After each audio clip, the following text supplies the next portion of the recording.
was about preserving what, in fact, had saved him, as a refugee. In terms of growing up in WA back in the days, and how was the sense of the idea of getting into Navy came through your life?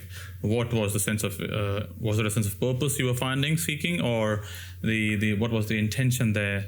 Great question. It was all about purpose. I mean, you don't join the military to become a millionaire. You join the military because of the purpose of defence, the protection of the values of the country that you represent. So it was about putting the uniform on, it was about discipline, and it was about effectively for the Navy's logo to fight and win at sea. It was all about defence of this great nation. So very patriotic. My father was a refugee. He escaped Hungary when the Russians invaded, and so just instilled right from the word go, Australia took me in. It took me in as a refugee, and he was able to create a family here in Australia, and it was about preserving what, in fact, had saved him, as a refugee.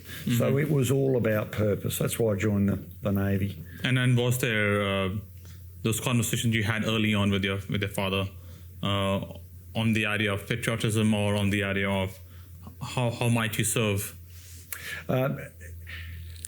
He liked me being in the Navy. He liked the idea of, once again, as I said before, defence of the values of the country. So he instilled that into me, and for whatever reason, I certainly absorbed what he taught, and I carried that through. I thought serving this country and wearing the uniform and wearing Australia on the shoulder or on the epaulette was an appropriate thing to do. But I also enjoyed it. It was fantastic being able to travel the world and see the world, which you could do with the Navy, and do a great deal of learning. So, but it was all about purpose. It was about doing the right thing, and for me, back then, that was the right thing to do. In the time you were in Navy, what kind of skills do you think you grasped in terms of project management, leadership? Okay. And how are you learning those skills? Learning on the go, learning through academics, learning through doing things? What's the good mix? Right. Well, you could go to the discussion around leadership and the discussion around management. I'm probably old school. Management, you can learn how to be a manager. You can do courses on Management 101. Leadership is one of those innate things. I think you're either a leader or you're not. And for me, I like servant leadership. For me, leading by example, doing the right thing, and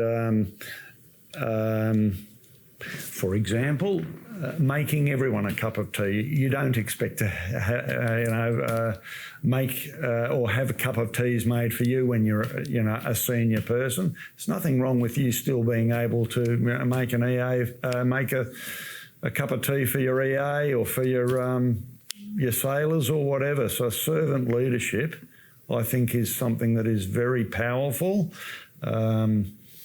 It's demonstrative.